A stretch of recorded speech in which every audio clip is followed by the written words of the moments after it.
Everyone, today is one of those moments. I knew it from the first moment I met this woman, that I had met a gift, that I had met a friend from, if you believe it, lifetimes and lifetimes ago.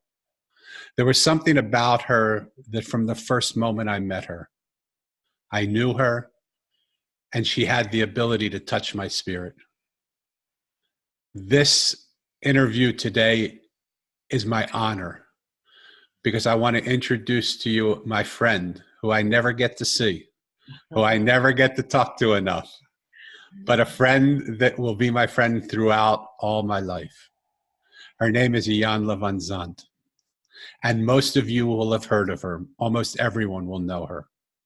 But today what I want to do is go to some of those places where maybe perhaps you didn't know, although she's very transparent. I don't know that we'll be able to find them. But I want to allow her life to be a window for you to be able to see your life brighter, for you to know that whenever you're down, there's always an up, for you to know that no matter where you are now is only where you are now. It's not where you are intended to be. Iyanla went from a welfare mother to a New York Times best-selling author, not just once, 6 times. She went from the Brooklyn Projects to an Emmy Award winner. She went from being a broken piece to having immeasurable peace. She is one of the country's most celebrated writers and public speakers, and she's among the most influential, socially engaged, and acclaimed spiritual life coaches of our time. She had the #1 reality TV show on OWN network, Oprah's network. And it's her no-nonsense approach in her message and teaching style that makes her so intoxicating. She's outspoken, she's fiery, she's transparent, and she's truthful. But perhaps it's her wisdom that allows her to be a living testament to the value in life's valleys and the power of acts of faith. She has moved from behind the camera to in front of your eyes because she's about to embark on a 30-city tour this summer. And if she's coming to a city near you, get there. I don't care if you have to sell your house to get there, get there. It's that important because a moment in her presence has the ability to transform the way you see your life. Without further ado, I want to introduce to you my heart friend, Iyanla Vanzant. Hi. Thank you. Sell your house. Because then you can't come live with me. I won't be home. Okay. So short of selling your house, you get the idea. What I want people to do is here's an opportunity for them to see you, feel you, be in their presence. And there's something about being in the presence, and we've talked about this in other conversations. There's something about the words that you say, but in some way your words are just a camouflage for a transferal of energy that you do from one heart to another that allows people to lift themselves, that allows people to lift up. Yeah. But not just be in the room with me and the words, be in the room with each other. Because far too many of us are isolated and think we're alone. And for me, that's the joy. That's one of the reasons I'm going out again, because I want people to come together. Last year when I did my tour, I had them make girl posses, and they came together with their matching T-shirts. So I just want people to be able to connect with each other to get that experience of oneness, because so often we look at all alone and not realize that it's all one. We are all one together. Yeah. Without even knowing it, from miles away, we're speaking the same message of Mosaic, of this idea of coming together, that we're not alone, we're together. And I love that about you. I want to roll it back a little bit. Okay. What was your favorite thing to do as a kid? My favorite thing to do, you mean other than torture my brother? Okay, hold it. I think we got our answer now. My favorite thing to do was write and talk. I love to write and talk. I would write stories, and then I'd want to read them to him and my brother, and he didn't want to hear them, and I'd read them anyway. So writing and talking and eating, of course. I'm a foodie. Wow. So how early did you start writing and talking? Because it's very rare that someone's favorite thing to do as a kid is what they end up doing with their life. I always wrote. I used to write on pieces of paper. I used to write on bags. And the thing is that I had a very active and creative imagination. Also because I'm clairaudient, I would hear things. I hear dead people, or I hear voices. I don't know and so I would write that down and turn it into a story. So I was always good at writing. It just wasn't nurtured. It wasn't welcomed. It wasn't celebrated. It wasn't acknowledged. So then it just became, you write for school and that's it. So when you say you're clairaudient, I think a lot of people have some experiences in that way, but they're so not supported in that. Did you have support growing up in your clairaudience? No. Only because I would speak what I heard, and it used to freak the big people out. It freaked them out, because when you're clairaudient, not only do you hear from on high, you hear messages, but like very often when people are speaking to me, I hear their energy. I hear what they're not saying. I hear, the loops they make around the truth. And as a child, I would speak that, and I would say, oh, that's not true. Or you said so-and-so, or you was thinking such and such. And that would be a pop in the mouth or punishment or, ostracism somewhere off in the living room with the knickknacks that I couldn't touch. So I, for a long time, shut it down. It kind of awakened for me again on the New York subway when I would be going to work, and I would be looking at people and could just hear their story. And I'd be like, okay, either I got to get another job or a car, because this is just not working. So, and tell me if we're going someplace where we can't go, but I think you're pretty transparent about your past. Most people, when they say, well, when I didn't get encouraged, I would get a pop in the mouth, they're talking figuratively. Are you talking you're talking literally? Literally. And it's strange too, because my grandmother was a Native American.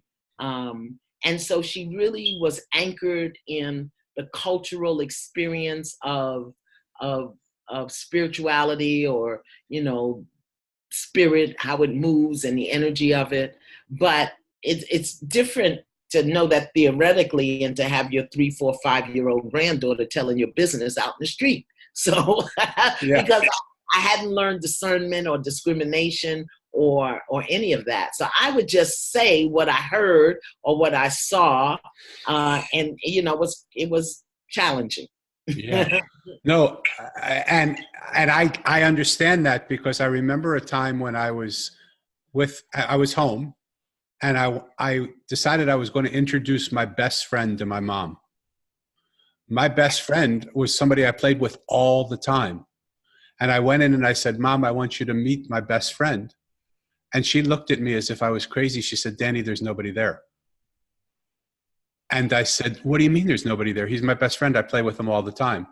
She said, do not say this to anybody else but me, because they'll lock you up and think you're crazy. Right.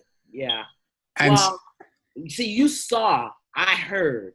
So when I spoke what I heard, they'd have to deny it. And of course, punish me and convince me that what I was hearing and what I was coming in touch with wasn't real. So, and people of color are a little less delicate than your people, We're of color, we're just washed out. My grandmother was not only a Native American, she was a Southerner. So she grew up in the South, pretending to be Black as opposed to being a Native American, because back then it was easier to be Black in the South than it was to be, Indian. So she grew up in that Southern culture. And, that's the switch, that's the razor strap, that's the spare the child, spoil the child, spare the rod, or spare the rod, and whatever. One of those crazy things they used to do. Right. So, if we didn't get spankings, we got beat. We got whooped. Wow. Wow. Wow. They beat me out of my gift and made me wrong for it. Wow. So how did you ever have the courage then to come back and find that? I mean, you said it was on the subway of New York, but how did you have the courage? Because that's like here, like I'm just trying to paint the picture. Here's a 3, 4, 5-year-old, innocent, beautiful young lady, girl, baby, child, right? Yeah. Woman child. Yeah. Woman child who is seeing and who is hearing things that nobody else is hearing, and then gets beat, not just slapped, beat, and told that this is wrong. How do you then find the courage to come and do the things that you're doing now in a world that you live in, where it's really, that's what you're doing again. You hear things when people speak or hear things that they don't say. Right. And are able to do it. That's what made your show on OWN so powerful, because people would tell you a story and you knew that there was a whole nother story going on, right? Yeah, it freaked them out too. But I just learned how to present it. Well, what happened was I was 21 years old. I had had my third child. Wow. Stop, pause. 21 years old, third child. Yeah. Wow. So you grew up fast, not only from being beaten as a 4 or 5-year-old to being 21 years old with 3 kids. Yeah, because I wasn't raised, I grew up. And when you're not raised, you don't have boundaries, you don't have structure, you don't have system. I call it SOS, system, structure, and order. I think all children need that. They need a system that they're growing up in. They need that system to be ordered so they can govern themselves and their behavior. And they need structure, for how to make the system work. So I didn't have that. I lived on SOS, but I didn't have system, order, structure. So I was married for the second time and had my third child when I was 21. I was in a violent relationship. I experienced 9 years of domestic abuse. And after I had my third child, I really had a really horrible experience with postpartum depression and attempted to commit suicide. My daughter was 6 weeks old. And so I was in the psychiatric ward because, of course, I didn't succeed. At least I don't think I did. I think I'm still, so I was in the psychiatric ward. And so when you are in, excuse me, I say this about me, not about anybody else, and not to take it lightly. But when you're in the nut house and you start hearing voices, yeah, you're just nuts, Yeah. But I really now view that as a 7-week meditation. That's really what it was, because I was still, I didn't have any responsibilities. I didn't take their drugs. I wasn't medicated. And I would talk to, I'll never forget, Dr. Richard Taylor, beautiful, my psychiatrist. And he would just look at me as I rambled on like a lunatic. But what it did was it dumped my mind so that when I started hearing again, I recognized the voice. I knew what it was. And the voice was answering questions that I had. And that's when I started journaling. So I would take it from here and put it on paper, which this is previous to New Age, Right. No, totally.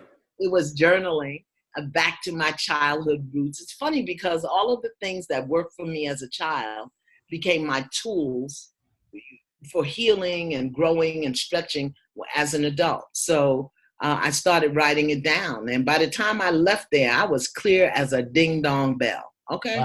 Wow.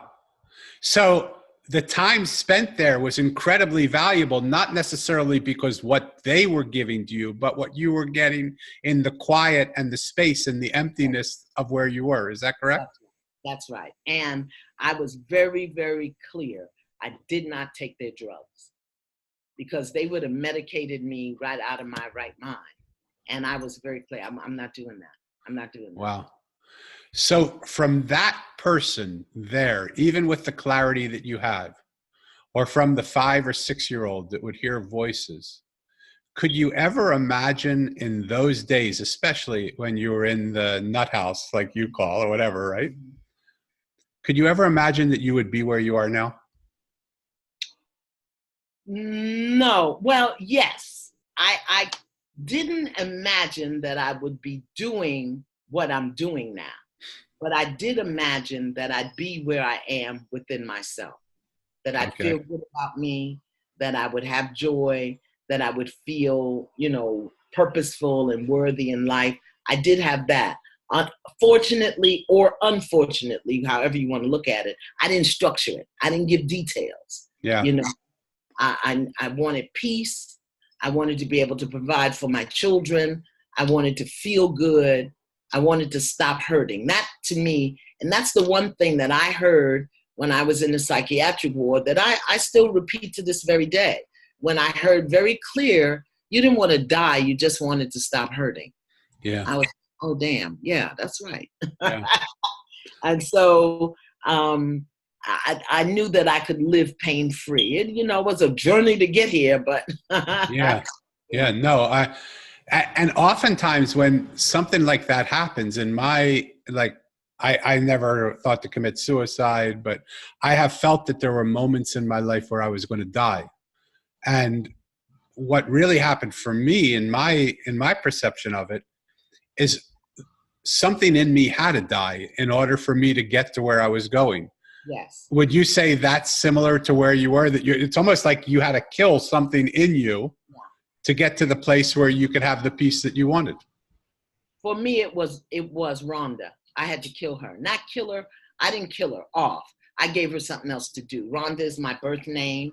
And that's Rhonda's the child that was abandoned, neglected, abused, sexually abused, violated, the child that was physically abused. And so she had to die, because I was living that identity. And the one thing that I knew, both from my ancestry as a Native American and as a Dahomey or Yoruba, is that your name is your nature. And every time they call your name, they are re-educating your spirit about its purpose or its mission. And anything that you attach to that name really becomes your roadmap to your purpose and your mission. Wow. So, Rhonda, she had a lot. She didn't have baggage. She had monogram luggage, okay? And that aspect of me had to die. Hence, I went through a major spiritual initiation, and the elders changed my name. Now, the funny thing is that the Rhonda means beautiful flower, beautiful mother, and Iyanla means great mother. So I went from beautiful to great. So I can work with that. Right. Totally. And so that was my next question. Did you meet a group of people or a teacher or some influential person or some guide somewhere in another world? I'm a Native American. I'm a Native American. And so, my grandmother, despite all of her other shortcomings, she raised me to understand that culture and that tradition. She was a herbalist. She was a medicine woman in many, many ways. And so I always knew about that, even though she camouflaged it in the Christian church because it just wasn't acceptable. And my matriarchal side of the family, those were the Africans, those were the Yoruba. So I always knew about that part of my culture and history. They married into the Latin side, which was Santeria and that whole cultural experience. So the thing that saved me, and this is what I say to young people today, when I didn't have good sense, when I couldn't pick a man, when I didn't have a job, when I didn't have an identity, what I had was culture. Wow. And in my deepest, hardest times, that's where I went. I went back to culture. I went back to those cultural practices. If I had to go lay down in the dirt and put my belly to Mother Earth, I knew to do that. I knew certain things were I had to do on the full moon. I knew certain things I had to give libation to my ancestors. And so those cultural pieces of my spiritual journey are the pieces that saved me. Now that may not be true for everybody. And I went to church and I love Jesus. So, I had the bases covered. So I want to segue a little bit because what you're saying here is so interesting. And I don't know if people know that about you. I've known you a long time. And I don't know that I knew your cultural basis and your lineage and all of those things. And it makes me now look at the work that you do, because a lot of the work you've done says that it's for people of color. Yeah. And yet all colors. All colors. And yet you've been niched into one color in some way. Well, see, the thing is, and thank you for acknowledging that, Danny, because when, I just came out of a class this weekend and for technology that I was being certified in. And very often, and my teacher, she accommodated me. Very often she would make references to things and stuff that were purely grounded in European culture. And I would say to her, I can't talk to people of color like that. I mean, I can use that. But for me, I have the blessing of having to been exposed to European culture, Native American culture, Latin culture, African culture. So whoever's sitting in front of me, I can speak to where they are. But most Europeans don't have that. Yeah. And I said to them, if your client is a person of color, Latin, Asian, Native American, African American, they don't want to hear about Robin Hood. Right. They do not. Yeah. So you're gonna have to. So you can speak to that in terms of the Comedian tradition or the Egyptian tradition. You can speak to that. You say Lady Portia, we say my aunt. Okay, so it's not so much that I've been niche because the broader community and population disregards the value, the beauty, the power of some of these ancient traditions, be it Comedian or African or Native American, Asian American. They have theirs and they force that on it. So it's not that I've been niche, it's that they've limited themselves. Yes. And so I don't know if you feel this, but I feel like some of those old models need to be stripped away. Absolutely. And they need to be stripped away by people such as yourself, and and me also. Okay, and we will, and we've talked about that. I hope we will do that together. Yeah. But to me, that is the mosaic, because when you talk about a mosaic, you don't talk about a mosaic of one color or another color, or you talk about a mosaic of all the colors of the world coming together. Right. That's right. And what sometimes it thrills me about where the potential for where you can still go is. Yeah. Because some of the issues that you speak of are for an African American culture. But most of the issues that you speak of, every single race, no matter rich or poor, what border they live behind, what color their skin, what religion they practice, these are basic things that we all go through, lesser degrees or more degrees. You might get popped in the face for being clairaudient, and I might be told never to talk about it again. Well, you know what? It's not that the issues are specific to a culture. It's how that culture experiences the issues. Bam, say that again. Talk on that, because that's beautiful. I love that. Yeah. It's not that the issues are specific to a culture. It's how the culture experiences the issues. For example, I have many, many white friends. As a dancer, I studied classical ballet for 23 years.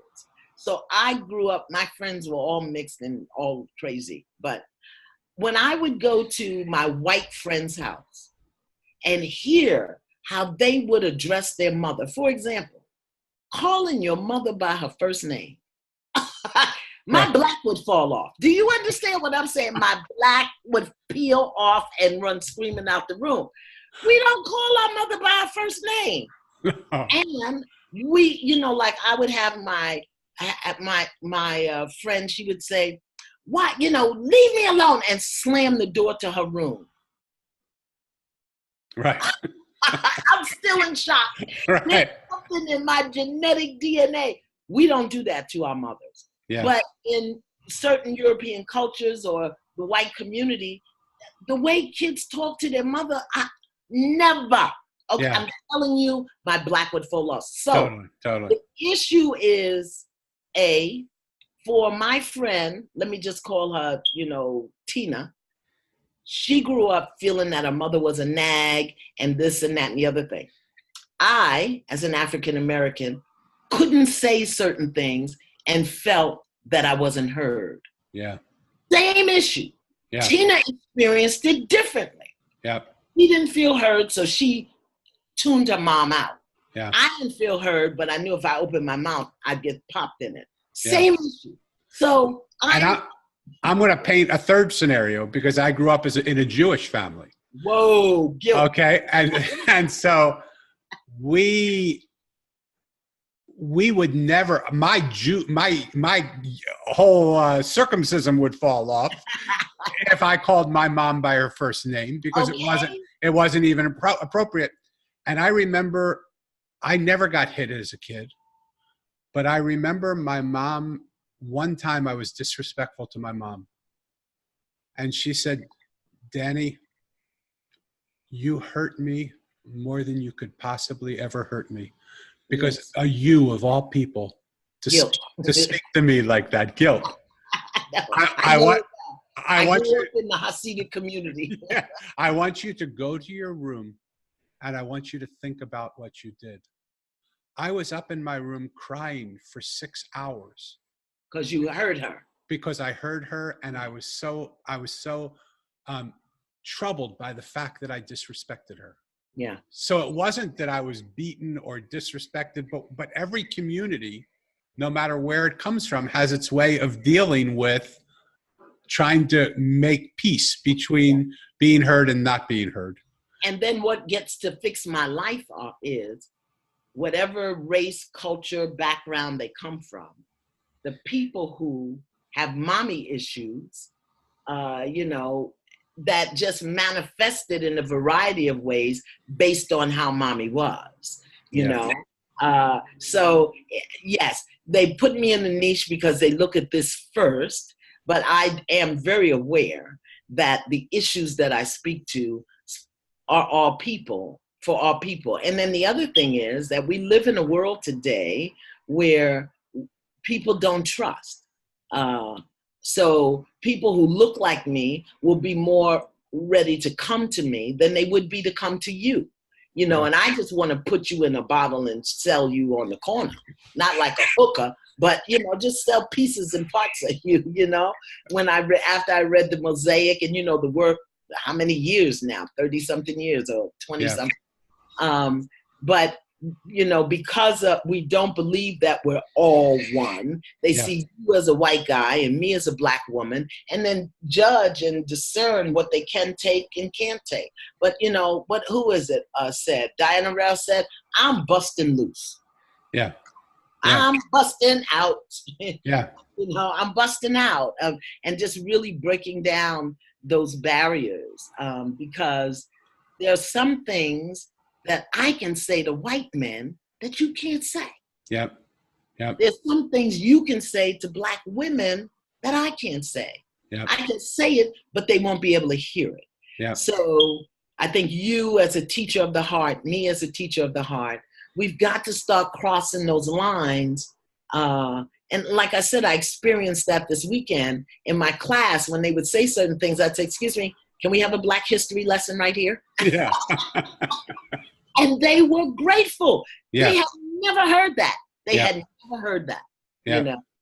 Well, I'm going to plant a seed right here on a national podcast. Okay. That my dream is one day to be together with you and start to form a mosaic of people who come together to speak a language that everybody can hear. Absolutely. And that would be my dream, whether we do it in real time or virtually or how we do that. I think it's time now for us to come together as all colors, all people, all thoughts, all ways of living, all perspectives, and see the world through each other's eyes and get a glimpse of how that world seems, because we'll see things we never saw before. Let me tell you a funny story. Jamia, your girlfriend, because she really loved you. I loved her. God, one of her dear friends through high school was a young Asian woman named Kim. So Kim would come to our house to eat, and she would say, "What is this? I've never seen these things." Right. So I'll never forget the day that we had collard greens. Kim had never seen a collard green. Born and raised in China, came here with her immigrant parents. And so she almost put her face down in the pot. So I said, well, I tell you what, can you make egg rolls? So she said, yeah. I said, well, let's put the greens in an egg roll. And so she showed me how to make the little papers, the shells and everything. We put those greens in there. We fried them down. They were amazing. So I went some restaurant to somewhere, and they had collard green egg rolls. Oh, wow. Unbelievable. We blew $1 million. We blew millions. But it also shows there's only one mind. Somebody had the thought. Yeah. Absolutely. So let me segue, because we're coming into the last sort of quarter, because time flies when you're just enjoying so much. You're about to go out on a tour. If you haven't already started, you may have already started.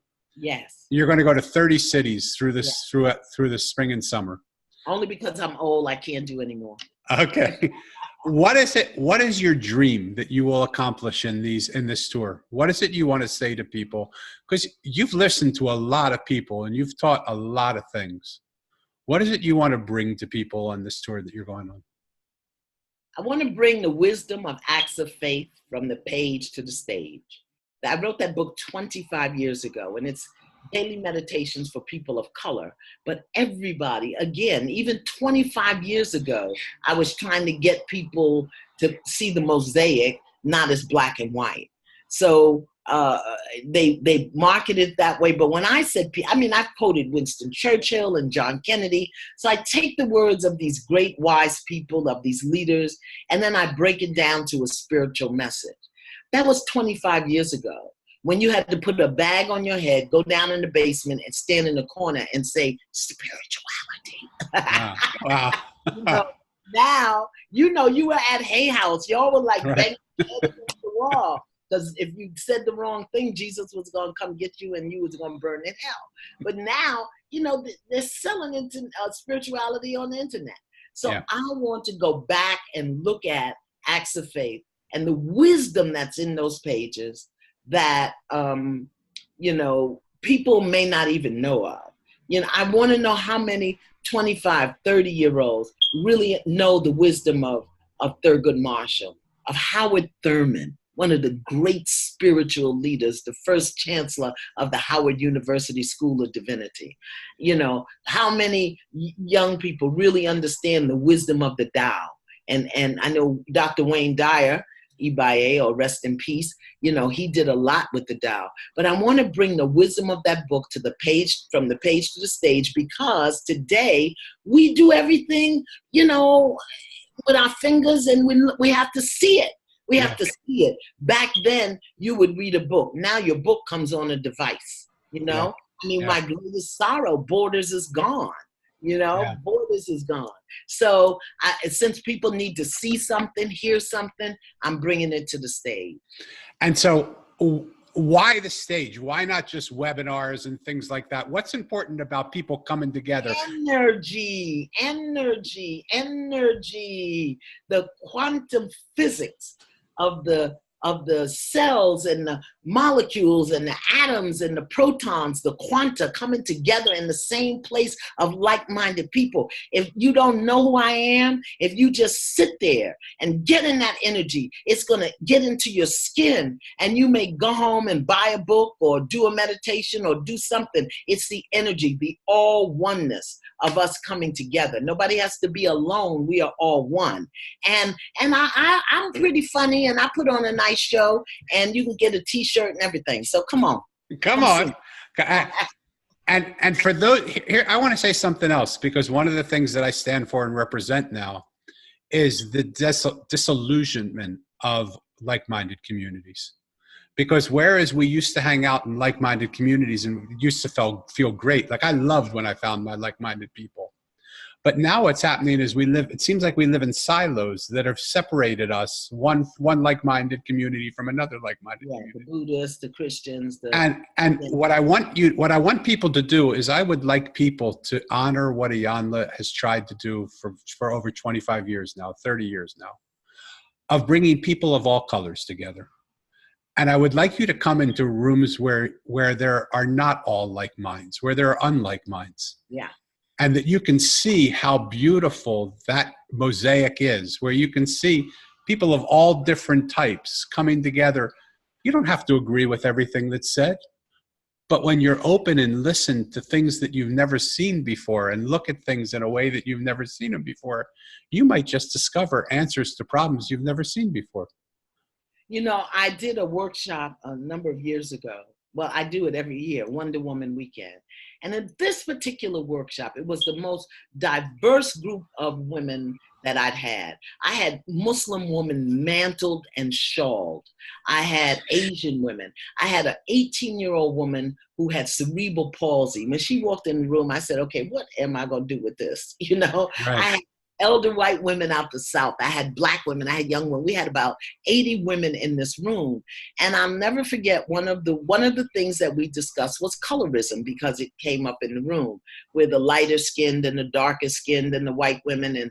And so one white woman, she stood up and she said, you have to explain to me. She said, I've done a lot of spiritual work and I've been in a lot of places. She said, I have never been in a room like this. She said, you have to explain to me how you got this diverse group of women in the room.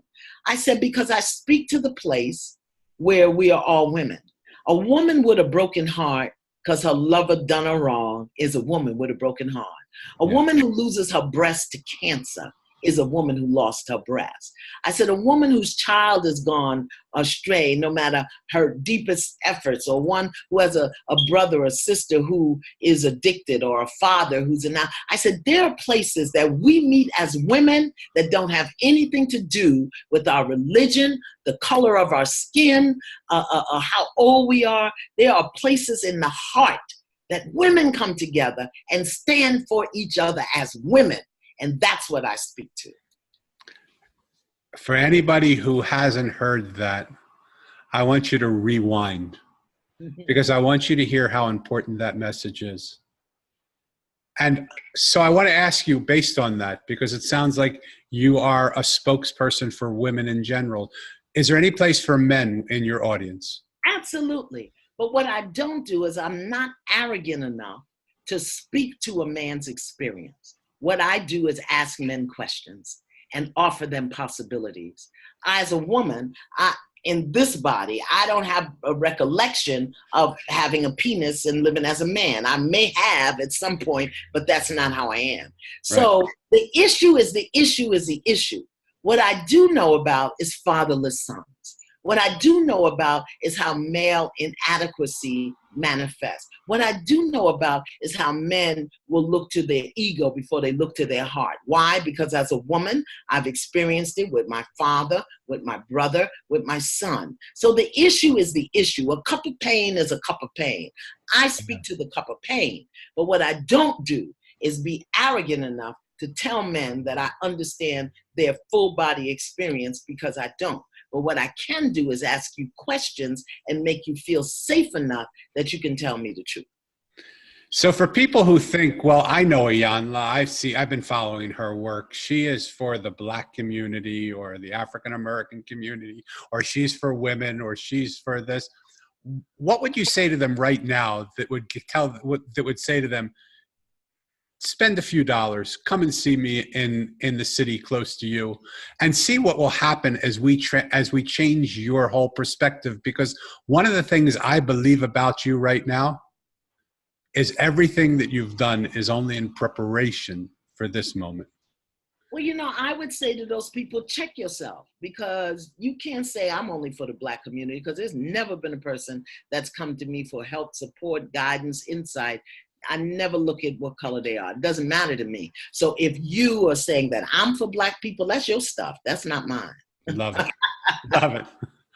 And so no matter who you are, I want to take a moment now and we'll highlight it again at the end, at the very end. But how can people find out where you're going, what cities you're going to, when you're going to be there? Because I'm going to plead and make a call to action here. This is a woman that can change lives. And this is a woman whose time has come for your life to change. I want you to get together with her. I want you to come to her, one of her talks. I want you to be in her places. I want you to get her book, Acts of Faith. And I want you to start to understand that we are a nation that needs to come together again. And I want you to not just speak that message. I want you to show up as a mosaic to her every talk that she gives. How can they find where those are? Let me thank you, Danny, for that powerful acknowledgement. And it matters to me. And if we had time, I would tell you how I had to make peace in my heart with white men, you know, and I can say that and talk about the struggle. But so thank you for the acknowledgement. I really appreciate that. And if they go to Iyanla Vanzant Live, let me spell it because people can't say it, okay? Well, we'll put it down also below, but do it. Go for it. Spell it. Iyanla, which means great mother, and Vanzant Live. Iyanla Vanzant Live. There's somebody behind you. Look, the poop. That's our dog. He's hashtag. Okay. Iyanla Vanzant Live. You'll find the entire tour schedule, and you can also go from there to buy tickets. But I'm not trying to sell you a ticket. What I'm trying to do is offer you an experience that will lead to another possibility of how we see each other and experience each other. And most of all, how we live our lives. How we live our lives. You know, most of us are conditioned and programmed to dismiss each other. And it's time for us to stop that. And my name, Iyanla, means great mother. And mother is the first teacher. So some of you, you know, who've never been in a room that's 75% Black, y'all need to come so I can teach you how to be. And don't pet nobody. And if I have my way, I want that room to be 75% multicolor. Yeah. Because really this is a moment now, because I've known this woman for a long time. This is a moment for her message to reach a world that is of every color. Yeah. Because I love what you said earlier. It isn't the pain that we experience, it's the way we experience the pain. Yes. Right? That makes our experience. We all go through the same pain.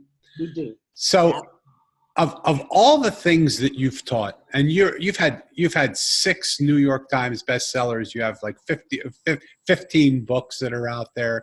You've had a TV show on, you've produced and had the #1 rated TV show on OWN reality show.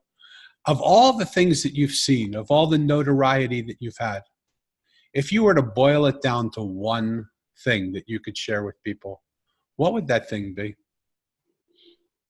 Give yourself permission to enjoy your favorite ice cream. I love that. Really. It ain't that deep, people. It really ain't. Give yourself permission to enjoy your favorite ice cream, because here's the thing I've learned. I can procrastinate, I can deny, I can resist, I can avoid, I can make it complicated, I can struggle. What I cannot do is fail. I'm going to do this life. I get to choose how. So, you know, instead of making everything so deep and hard and struggling, have some ice cream. Don't worry about your butt for just a minute. And the joy that you'll experience with just eating a whole darn pint with a spoon, right? Unhook your bra, unhook your pants, but enjoy it. That joy is going to take you forward to do something even greater in your life. So just go and eat the ice cream. Love it. Love it. The question that I ask to end every show is, I know our world today in some ways is far more beautiful than the world people have grown up in the world where we used to tar and feather people, in the world where we used to stone people for being wrong. But even with all that, even with all the advances that we've made, is this the world now that you always dreamed that you would hand over to your kids and your children's children? Oh, absolutely not. Absolutely. My big issue was truth, because I lived to 30 thinking one woman was my mother who wasn't. So I'm huge on truth and integrity. And so I want to hand over to my children a world where people are not persecuted, prosecuted, or ostracized for telling the truth. And the reason the world looks like it is today is because so many people have lost their sense of personal integrity and don't tell the truth, can't hear the truth, don't seek the truth. So for people, the follow-up to that, and this is just the last question, promise. For people who agree with you, but have no idea how to get back from the place that they're in because they're caught in that other world, what would be one thing in addition to sitting down and eating that pint of ice cream that you would what you would recommend them to do? Develop a close, intimate relationship with the God, creator, divine mind of your understanding. And that, because God is true, spirit is true. If you have that intimate relationship, God will never lie to you. And then follow what you're told. Because the truth is not out there, it's in here. And it's in that well of divinity. So when you develop a relationship with the divine, an intimate relationship with the divine of your understanding, that wellspring will come forward. Well, I guess they want us to shut up. Wait a minute. I'll make them go away. Yeah. Uh-huh. Well, but that's a good alarm. I mean, that shows that we're on time at least, right? Yeah. So develop an intimate relationship with the divine essence of your understanding, and trust that relationship and spend time in that relationship and allow the truth to bubble up from within, and then share it when you get it. Fabulous. Iyanla, I want to thank you for being with us, for taking time out. I know you're going to HSN to do a show tomorrow, and you gave time that you don't have. I so appreciate it. I just want to wrap up for people in a closing, sort of couple closing thoughts. There could be no greater example of someone that you cannot characterize one way by a first glance. And I think why I'm so happy and proud of my friend, Iyanla Vanzant, is because she never allowed a first impression to be the impression that stuck. She knew even when she was in locked up and people thought she was insane, that she could get past that, not with their medications, but with her own understanding, that she could have happiness in her peace. She never allowed the color of her skin to dictate the crowd that she spoke to or the situations that she was in. She never allowed the beatings that she had as a child to hold her back. She never allowed what most people would allow to cripple her to do anything but propel her forward. Go to her website, go to her talks, go to read her books. This is a woman who gives power to people who don't think they have power. This is a woman that takes broken pieces and brings peace to those pieces. This is a woman I'm fortunate enough to call my friend. And you will too if you get to know her. Thank you, Iyanla. Thank you.